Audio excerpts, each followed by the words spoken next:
Eh bien, bonjour Jean-Pierre. Donc nous sommes de retour dans le passage du Triangle.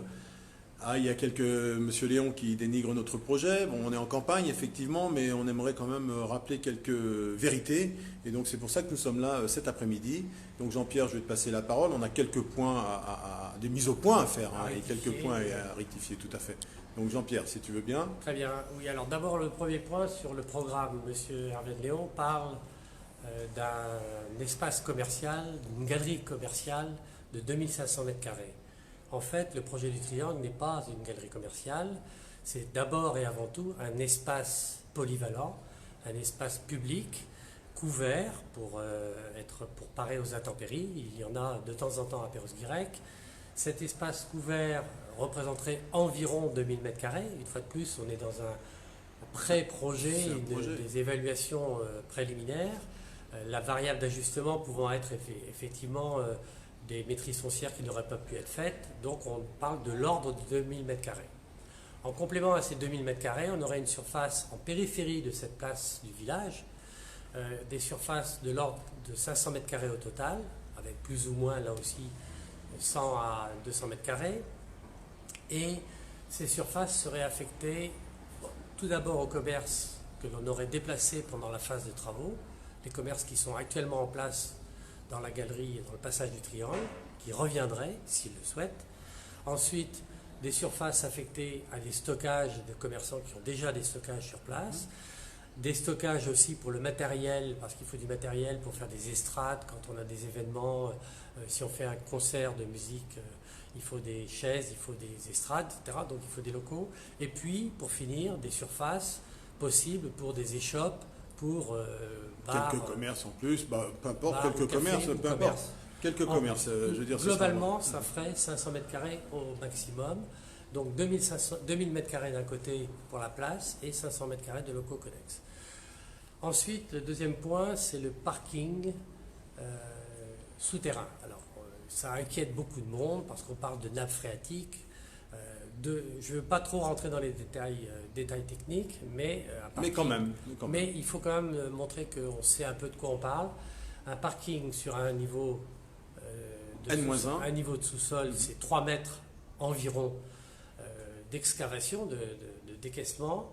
On n'est pas dans les 2 niveaux de parking qu'il y a eu sur certains projets, rue Leclerc, etc. Bon.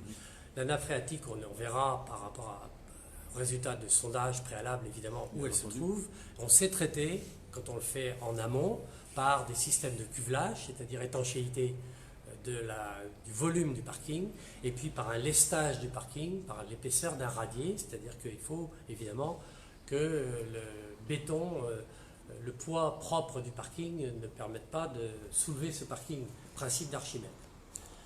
Donc pas d'inquiétude réelle avec la nappe phréatique. Par contre, j'aurais plus d'inquiétude si on se trouve sur un toit granitique, parce qu'il y a du granit aussi à Perros, et dans ce cas-là, je peux dire qu'on ne fera pas de parking, parce que là, les coûts pourraient être rédhibitoires, d'être obligé de tailler dans le granit. Voilà. Tout à fait. Troisième sujet, le bâtiment administratif. Alors, monsieur Hervé de Léon considère que c'est un bâtiment, il ne sait pas ce qu'il y a dedans, mais il considère déjà que c'est un bâtiment totalement... Il y a quelqu'un qui passe, on va se reculer un petit peu pour laisser passer la personne. Merci. Oui. Je vous en prie. Il considère que c'est un bâtiment qui est totalement inutile, sans savoir réellement quelle programmation il peut y avoir. On envisage ce bâtiment à côté de l'hôtel de ville pour, par exemple, recevoir l'office de tourisme, qui est actuellement locataire. Locataire, tout à fait. La police municipale, qui serait quand même plus en vue que là où elle se trouve actuellement. On pourrait aussi avoir un large accueil. Plus en vue et facilement accessible, parce que c'est vrai que quand on ne sait pas où elle est, il y en a qui découvrent. On aurait également un large accueil pour le public, accessible à toute personne à mobilité réduite, puisqu'on serait évidemment de plein pied, ce qui n'est quand même pas très facile dans l'hôtel de ville actuel. Et puis, le centre de télétravail, des surfaces possibles pour les services municipaux qui auraient besoin de s'agrandir ou de se retrouver dans ce bâtiment, et des salles de réunion. Donc la programmation n'est pas figée, on est sur un ordre de grandeur de l'ordre de 1000 m², là encore, tout reste à préciser. Ensuite, la maîtrise foncière. Monsieur Hervé de Léon est très inquiet sur les capacités que nous aurions à maîtriser le foncier. Alors il faut savoir que l'impact de ce projet, les 2500 m² d'impact, concerne environ 15 parcelles, dont 12 privées et 3 publiques. Sur les 12 privés, ce sont essentiellement des locaux de stockage, des garages, des parkings et les commerces dont on a parlé tout à l'heure, qui se traiteront au cas par cas avec, je l'ai dit, des transferts provisoires et des retours ensuite. Par ailleurs, on pourra être assisté par une société.